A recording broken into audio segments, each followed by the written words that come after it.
I smell like beach spray. And we're off.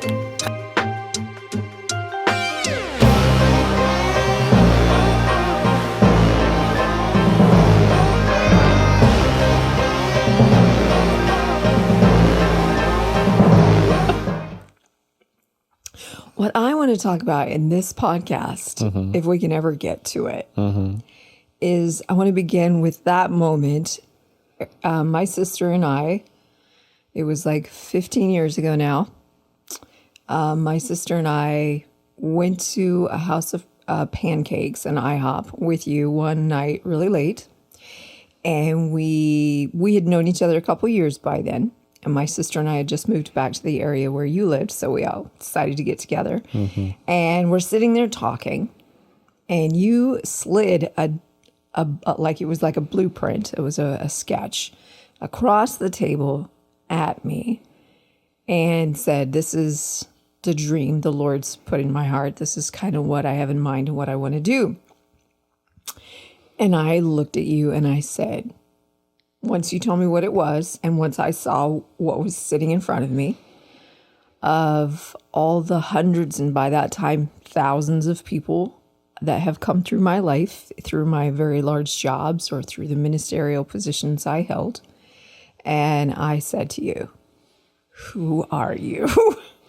Because I caught a glimpse in the spirit of a calling and on your life. It wasn't the first time I'd seen a little glimpse of it.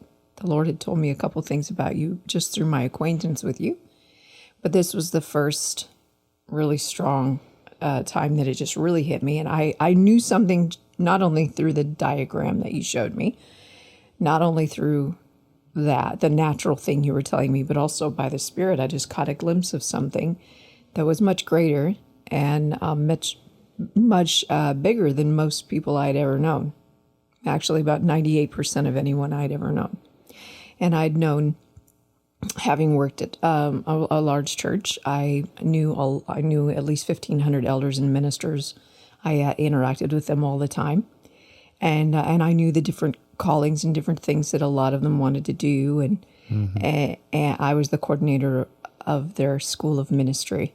So I read a lot of their papers and all of this. So I knew firsthand a lot of different missions and assignments the Lord had given a lot of different men and women just through that job alone that I held for a few years. Yeah. So, and that's not just my life experience, but then, you discern something by the Spirit too. So you slid it across the table, and I just was like, "Who are you?" Which you got a kick out of. And that's kind of where it all begins. That's where the story, in my opinion, really begins. So what I'd like you to do is just take it from there. What was I seeing? What did you slide across the table to me? Where it came from? Anything you want to say? And then I'll just kind of ask questions as needed. Yeah. Well, the vision for it started through, I had gone to a conference, a spiritually minded conference. And it would be what they call a prophetic conference. It was a prophetic conference. That's right. Okay. So the focus and emphasis was? Honestly, I don't remember anymore. Okay. But, yeah. But what I do remember was at one point I just was speaking with the Lord and kind of setting a request before him,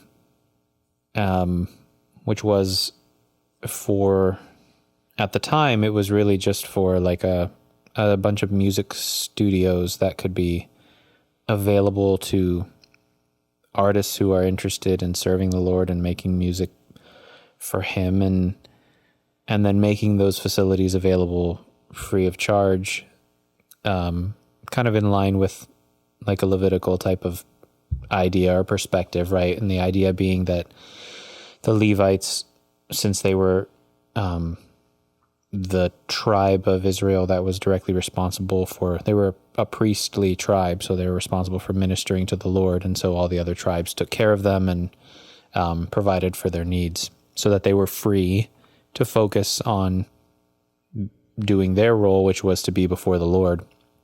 And to minister to the needs of the spiritual needs of the people. Spiritual needs. That's exactly right. Yeah. So it was something along those lines, right? The idea is pretty basic, which is that I think that, well, I felt at the time that there were artists who had a calling from the Lord and who had a specific role to play in the body of Christ, who are not as free to play it because you're kind of responsible and well, you're responsible to take care of all of the concerns of life. So it's a little tricky. I mean, it's tricky to be working a job and then also trying to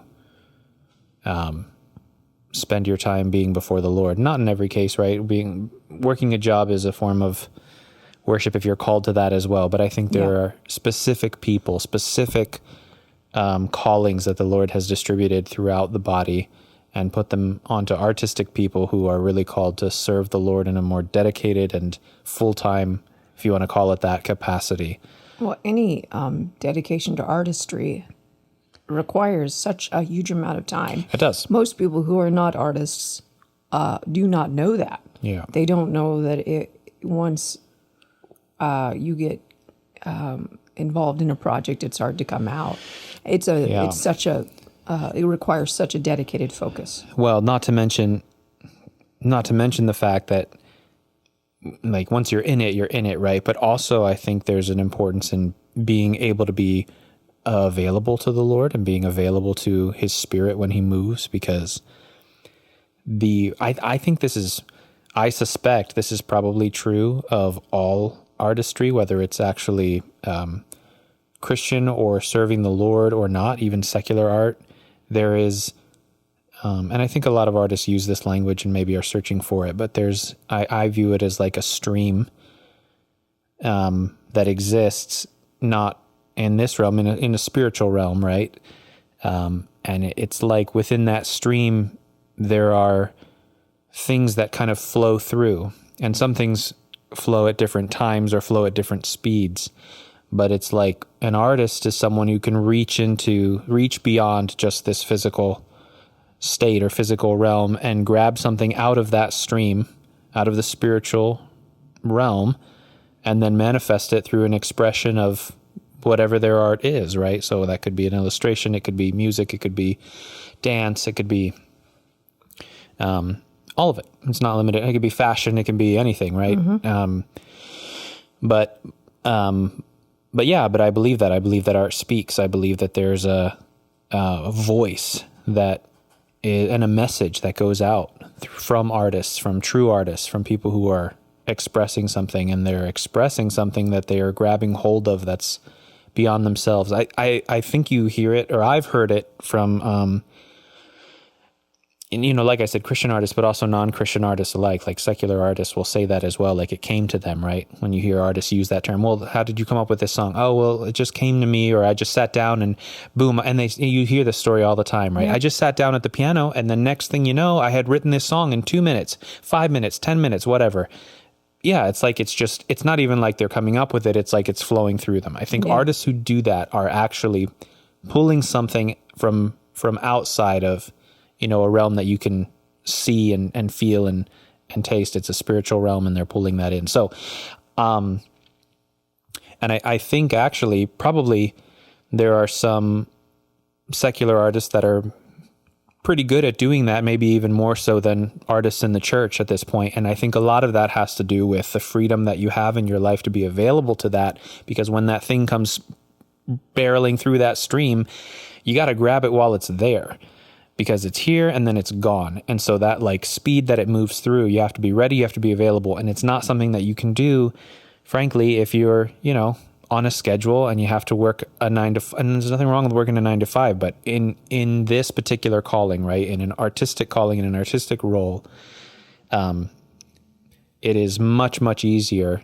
to grab hold of those things as they come if you are available to that. Yep. And you don't know when that's going to hit. And everybody has a different flow with that. But also, I think the Spirit of the Lord has different timings and different seasons where he releases different things through that artistic stream. And so,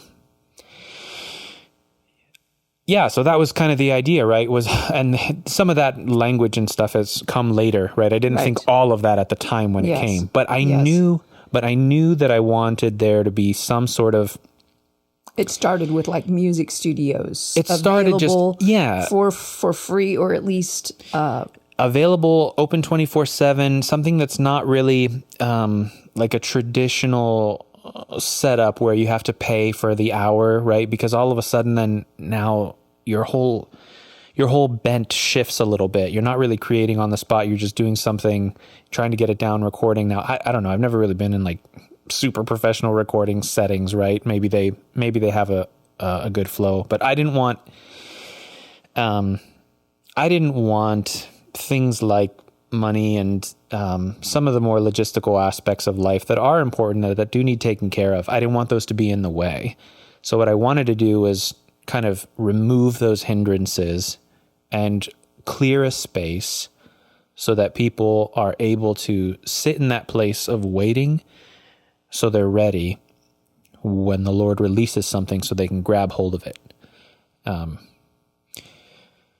And that reaches, it reaches beyond just having the right facilities available when you need it. It's also having your life set up around that, right? So there's... Right. You hadn't thought all of that out yet, though. You just went to this conference knowing that you wanted to do something like some free services to help musicians free them up, like free music studios and music space, artistic space of some kind available to them. Yeah, I wanted to have a space that was clear so that people could bring their latest thing that they got from the Lord, get it recorded. Initially it was just a recording studio, right? Get it recorded, have what they need, get it down, and then, then it's recorded. Then you can get it out there, you can put it up, and you can distribute that, which is the whole point of creating, music, is so that you can put it out there and people can hear it and be impacted by it. And so they can receive the message that's coming through it. And I think that, I want to promote, godly artistic expression and quality godly artistic expression. And I wanted that, but more importantly, actually, okay, so the other aspect of this was, is the prophetic element, which is a pretty broad term.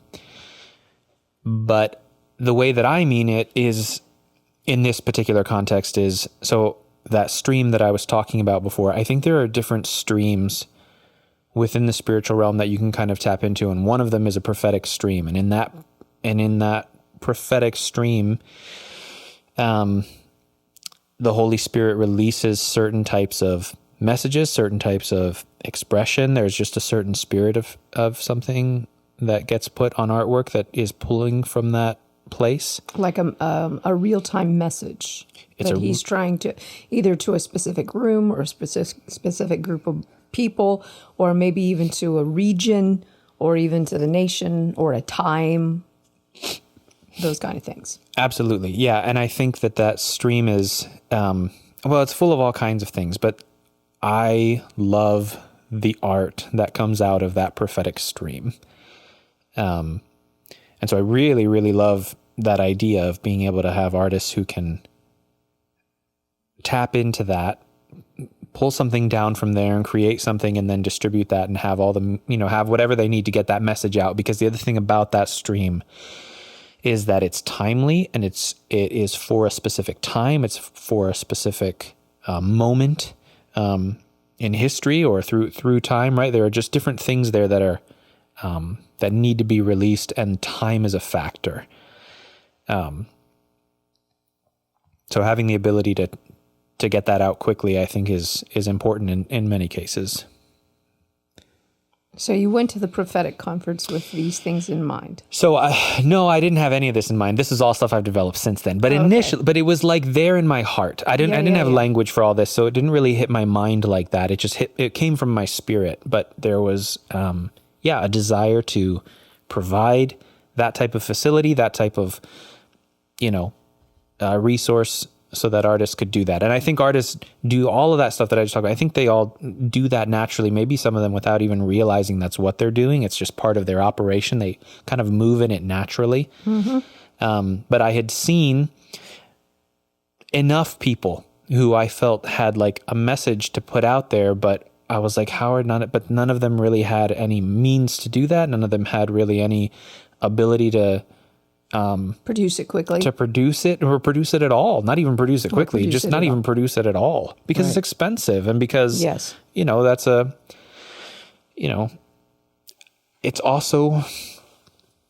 it's also the devil's domain. I mean, let's be real. That's what Lucifer did in heaven, was what would amount to leading worship.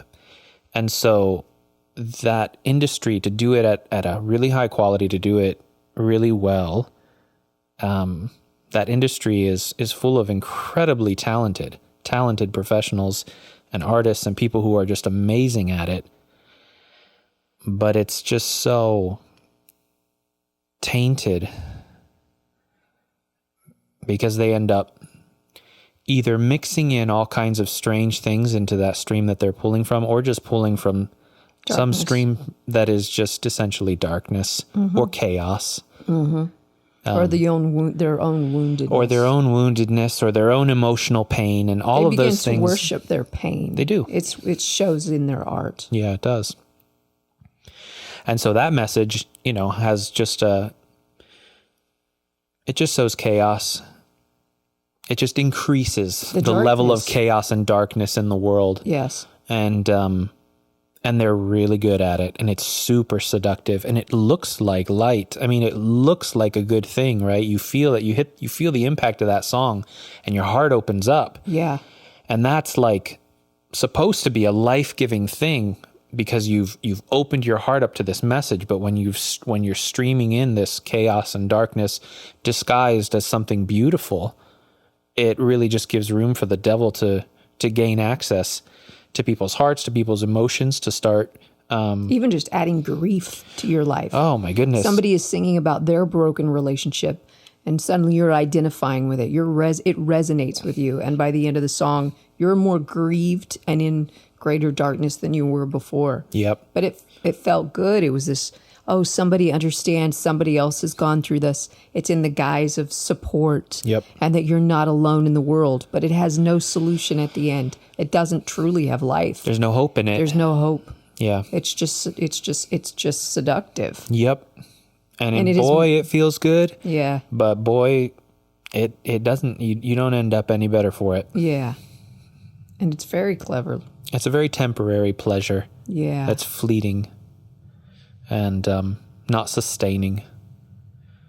So you end up going back for more of it, right? It's like a drug. You go back and get high on some more of that feeling, some more of that emotion. Mm-hmm.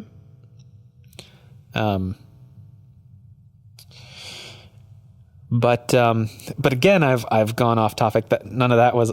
Yeah. I wasn't meaning to, I wasn't thinking any of that at the time either. It really was pretty simple in its seed form, which was like, you were pretty young too. I was just like, I really want a place for artists to be able to come and be free to collaborate with people who are at a very high level, to be able to, I just want to create almost an alternative to the music industry that exists. And I mean, there are a lot of good people doing stuff in there too, right? There are Christians who are attempting that. I just wanted to have something unique where we would treat artists a little bit more like Levites, the ones who have that calling, right? Not everybody, and not even every artist or every musician, just the ones who have that calling. I wanted to have a space for them specifically to come and And you hadn't even defined platformed, what essentially. the different, the difference between a musician and an artist and a Christian musician. You hadn't defined any of that yet. You have now, but Yeah. you hadn't then. Yeah. You simply just had this initial desire, like there's this certain people group specifically that I want to aid and I want to promote and I want to give them resources. Yeah. And you couldn't have probably even defined it very well, but that's where this began. So then you went to the conference, and what happened? No, that's what happened at the conference. That's what happened at the conference. Yeah, okay, no, I'm sorry. So I went to the conference and I had this conversation with the Lord. I had this idea. Okay. And I asked him for it. It dropped into my spirit while I was at that conference. Wow, okay. Right? Was there some message that was being... It was just... the message at the time... Really well, I mean, I think the message at the time was like seeking the Lord for desires in your life, for things that, and then, and then really just seeking the Holy Spirit. And then I think they were really encouraging people to understand that, like, just to open up those dreams in your heart and let the Holy Spirit speak to them and kind of approve them in your life and basically just come into agreement with the Lord that this is, what He's going to give you, what you can apprehend, what you can have for your life, right? So it was just this idea that came during something like that. Like I said, I don't really remember exactly what. Yeah. Who knows? It wasn't a standout event. It was more what happened at the event. I mean, I guess it was a standout in that it opened up a space for me to have that conversation with the Lord, and I'll always be grateful for that. That's fine. But did you have other confirmations along the way, or when it began to grow a little bit, or so that was initially right, and then I started getting like really carried away. So I went home, and I was like, man, like. What if we just expanded this? I don't know who we is, but you and me, Lord. I don't know. It was me. It was the Lord just and I at the time, right? Yeah. And, I thought, man, Lord, like, what if we expand this beyond just music? What if we had an entire artistic center, right? And I was envisioning like this massive facility that had different like wings or sections or areas, right? Departments, different departments in them. And some of them would be like art galleries, and there would just be art galleries and places for people to create visual art or sculpture or whatever. And they could be displayed there. And it would be almost like a museum in that section, right? Where you could kind of go through and, I don't know, whatever. They could put little plaques and it describe, you see that kind of thing in professional art galleries or not, or just leave it there and let people, receive from what they're doing there. So that, and then of course the music section, and then rehearsal rooms and studios, and then as well as like actual concert halls and performance venues. And then that expanded also out to like theatrical performances and, stages for, a lot of the performing arts, for theaters. Yeah. For musicals, for all of that stuff, for dance. So there was like the visual arts section and then the performing arts section, which has a lot of crossover between music and dance and, some of these other things. And the visual arts section, just there's crossover from all, pottery and any expression, any kind of artistic expression that is like reaching into that place.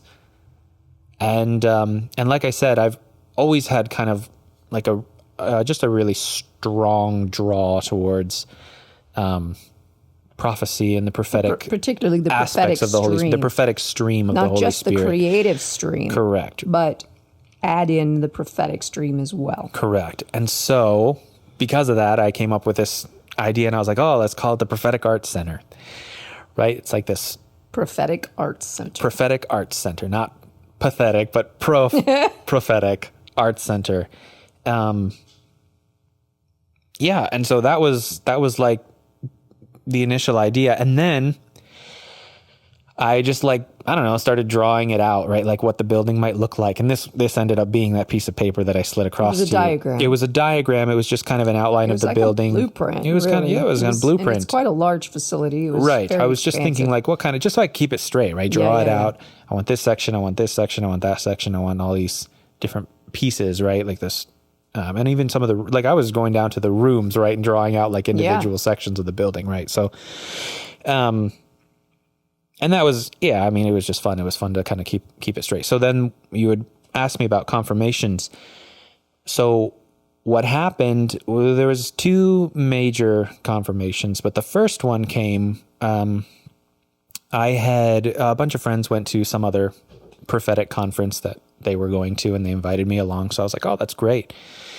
Yeah, I'll go. And so I was telling all of them about this idea that I had, about this vision, about this dream that the Lord was kind of developing in my heart, and all the different aspects of it. And I thought, man, and I really want to expand it out to all kinds of different arts and all kinds of different expressions. So anyway, so we're on our way to this conference. And they have like, I don't know if, I'm sure you're familiar with like the breakout sessions that they have at some of these conferences, right? So they have the main session where they have whoever's preaching or doing whatever, and then they kind of break out into smaller groups and have little workshops and other speakers who they bring on, right? And to That's focus a little bit more. I think for even Christian, motivational, non-Christian, just all conferences tend to do that. Yeah, absolutely.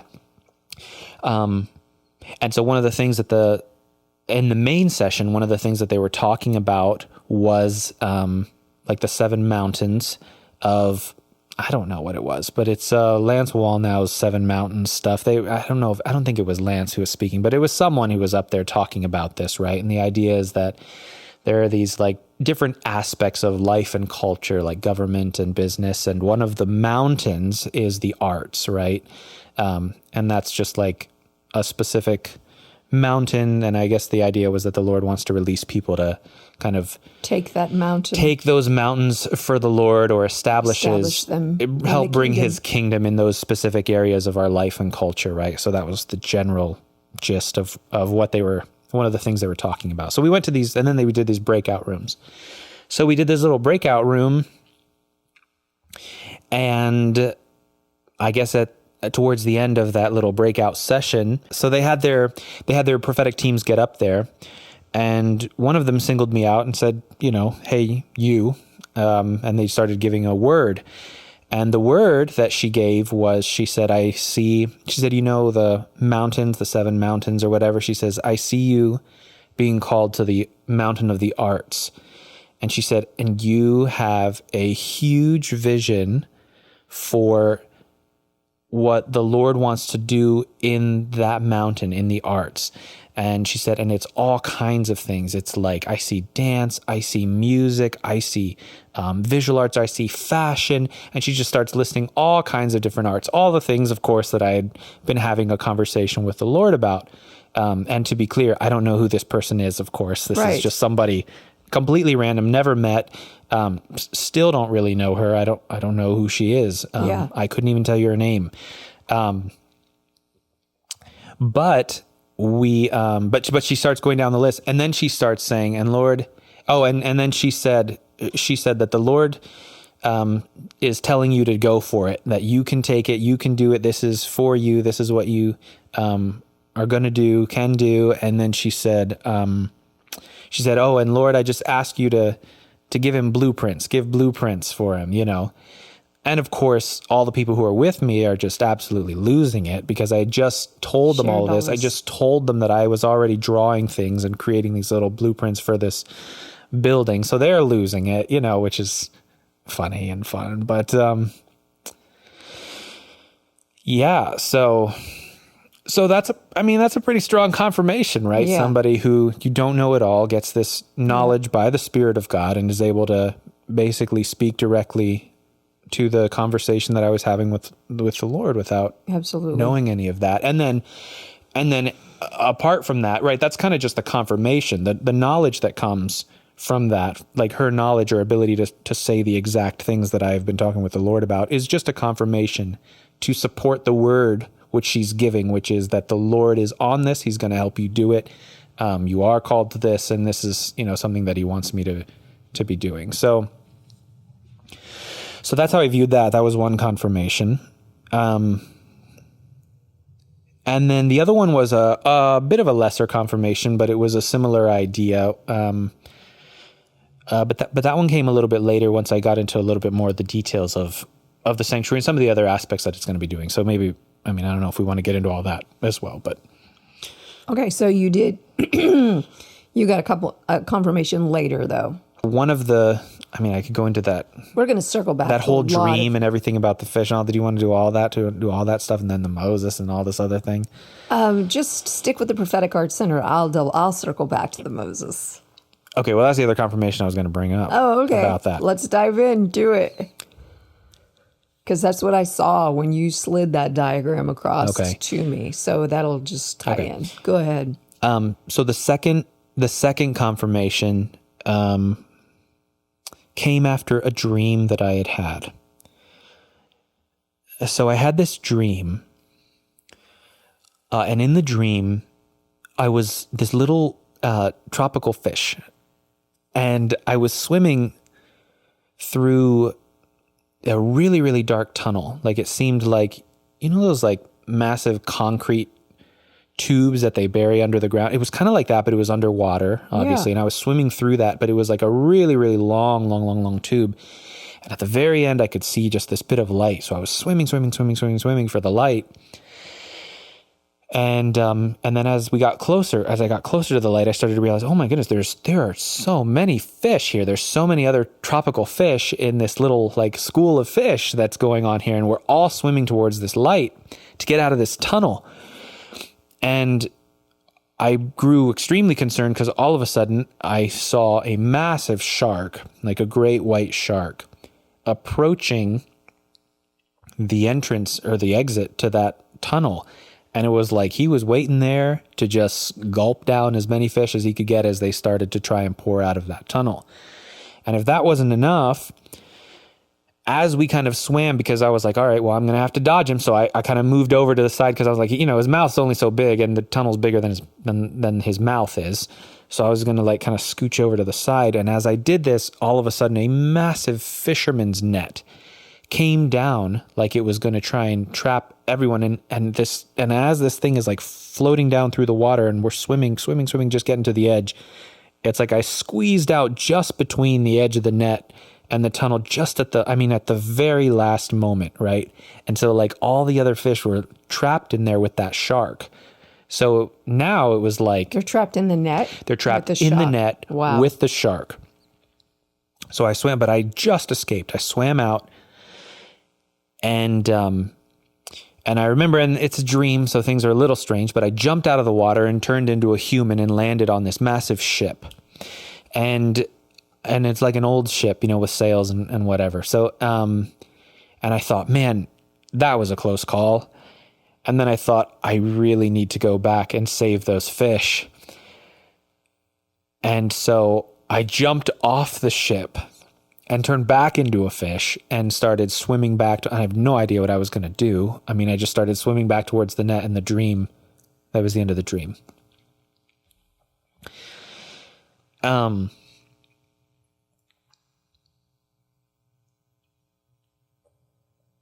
So I think it just reveals, it reveals the heart of the Lord for these fish, these tropical fish. And I know you know this, but I'll say it for the benefit of whoever may or may not listen to this. Those fish represent the artists. They come in all shapes and sizes and colors, and they're, you know, wildly creative and beautiful. So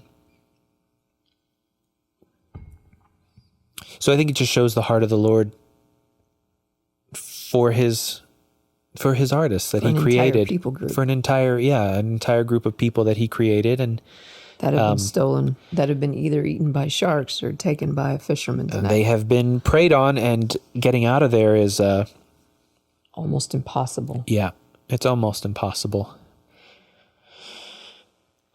So, did you understand what your role would be in it at that time? Did you understand what I didn't know what I was going to do. You didn't know what you were seeing. Did you know? What I was seeing?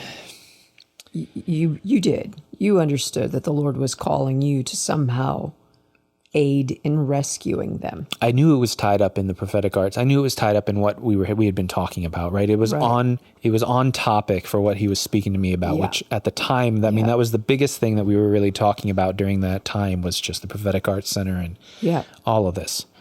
Did you get some confirmation about it? Right. So then the loose confirmation I got about this was that I had then gone to a church, and I was part of a little team that was going around leading worship at different churches at the time. So we were up on stage leading worship at a church that, we were touring different churches, so I wasn't super familiar with this particular congregation or any of that. So it's, and they didn't know me is the point, right? It's once again a situation where what this person shared with me had to have been by revelation of the Holy Spirit, because they don't know me, right? Right. So one of the things that he said, and I believe he was the associate pastor of the church, he had a word for me. So he told me that he saw me like a Moses to musicians. And so, in the dream, I went back to save the fish, but it's not like I saw how that would go down. But that is the story of Moses, is that he narrowly escaped. Right. First of all, his whole life, he narrowly escaped because of his mother putting him in a basket, first of all. So he just narrowly escaped being absolutely killed. Yes. And then, flees because he, killed the guard that he couldn't take it, right? So he flees and gets away, and then comes back, of course, to free the people to free the Israelites. So this guy confirmed that. It felt like a pretty clear confirmation to me that this is part of the vision and the reason behind why the Prophetic Arts Center needs to be established, is because it provides not just a place, and this is a powerful thing in and of itself, not just a place where the Spirit of the Lord can dwell and artists can start reaching into heaven and pull things out of there that need to be proclaimed and need to be expressed and need to be distributed out throughout the earth, but also a safe haven for them and an escape and a home, and a way out of that fisherman's net, and a way to get away from that shark. So what happened from there? So this idea, it's more than an idea by now. It's a calling and a vision, and it starts growing. You're beginning to think on it more and begin to. Yeah, those were the confirmations that I had, and then it was, it was shortly after that you and I ended up at the IHOP, and I was just sharing, hey, here's what the Lord's given me. Here's what I've been talking with him about. And both my sister and I had known you, me longer than her, but we'd known you in the couple of years before, and both had felt independently of each other by the Holy Spirit that you had some great destiny on your life. She said it. I said it. I had a word from the Lord specifically about you, but didn't know quite where that, how that applied. I couldn't tell you, oh, you're a Moses to the musicians or the artists. I just saw there was a marked destiny on your life, and so did she, separately of each other. We actually compared notes later, and realized, oh, I got something similar too. So then when you slid that across the table, I was like, oh, this confirms what I already had suspected about you. And then I saw, oh my gosh, this is quite the thing. Yeah. And I remember you said you wanted to make, initially you were like, I'd like to do 4 or 5 of these, build 4 or 5 of these centers. Oh, because it begins in the dream stage. It's very, you start dreaming. That's where God begins, is he's like, just dream about the possibilities before he starts teaching you the practicalities of it, before he starts teaching you what it's going to take to build your vision. Yeah. But he begins with a dream. And so in the early stages, you were like, you had... so I had another dream this would have been, I think, sometime right in the same, it was right around the same time. I think these dreams actually came pretty close together. I don't know if it was, I don't think it was the same night, but I think it was really, really close together. So the other dream that I had, in this dream, the details of the dream don't really matter so much, but what stands out was that there was this one portion of the dream that, man, when I woke up, it was like it happened. It felt extremely real. And in this dream,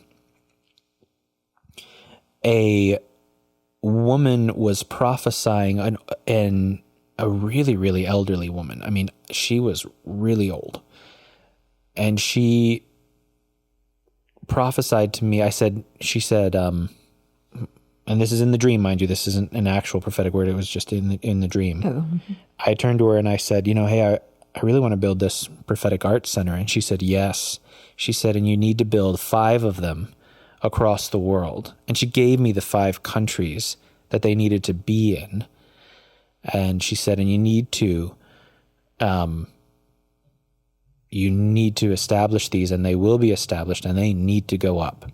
And she said a whole bunch of things, right? But those are the real things that stood out about it. And I forgot to mention, one of the other things that this associate pastor said, along with the Moses to the musician, was he said, you need to start thinking globally. And so I thought, wow, okay. So then again, it's just these like little confirmations. Yeah. Not that I needed them. I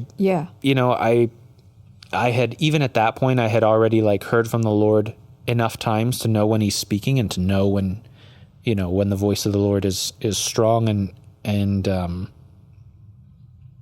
reliable. Mm-hmm. And like when what I'm sensing is truly the voice of the Lord, and in a very strong way.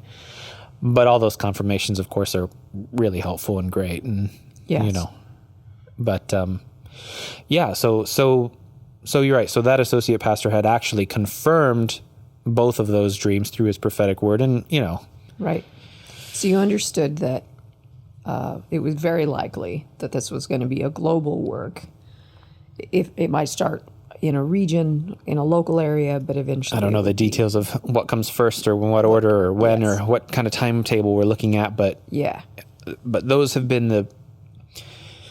the pieces of the dream that have like assembled themselves in my heart. Mm-hmm. And then what happened when you connected with me?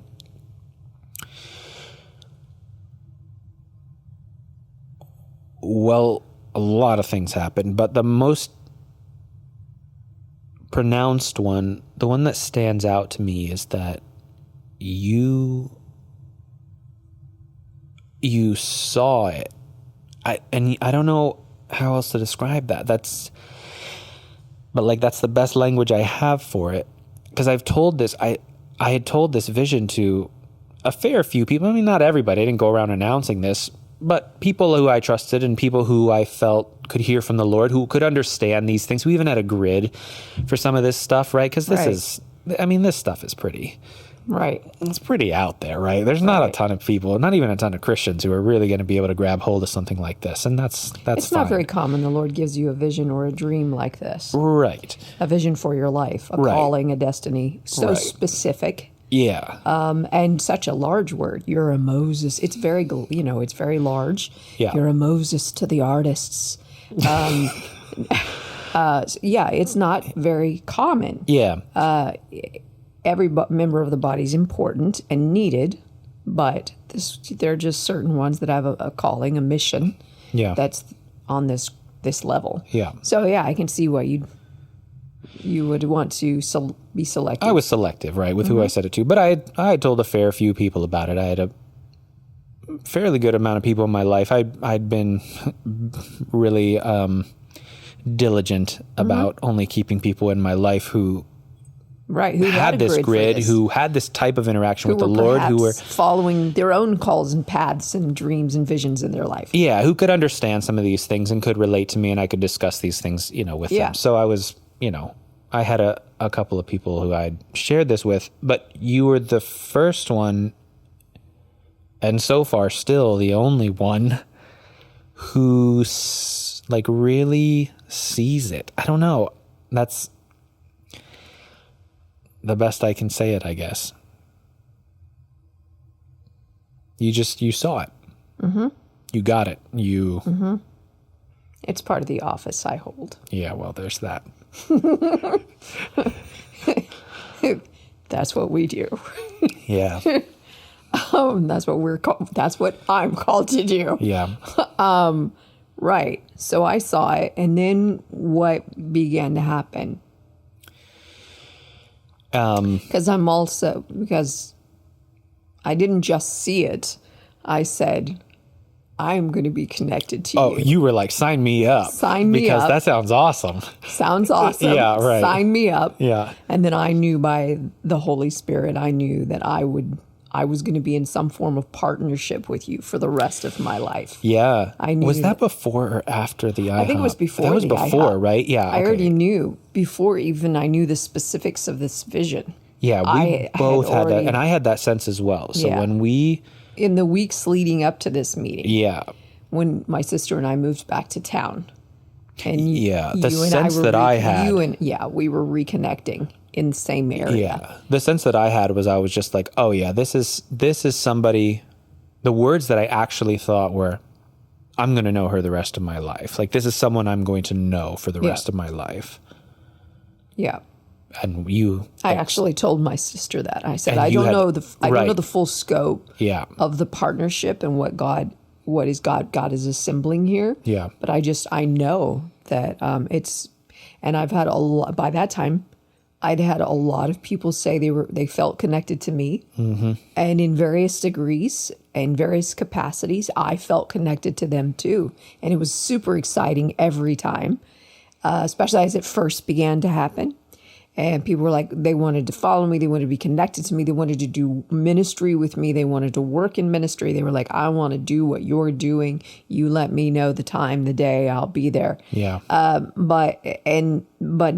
This was unique in that I just knew this was a lifetime partnership. I knew that this was something, in some capacity, I would be connected to that vision and to who you were.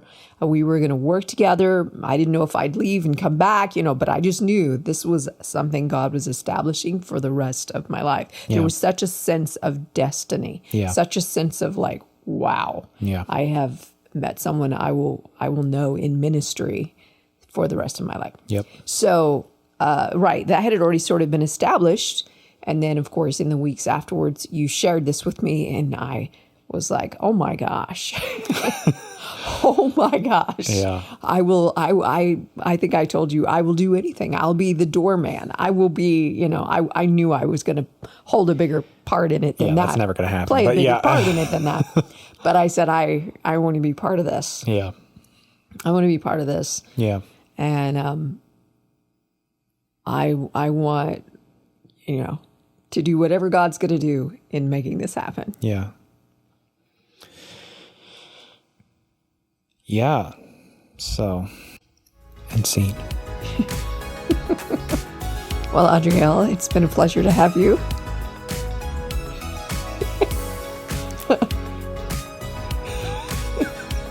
Since I wouldn't even be sitting here without you.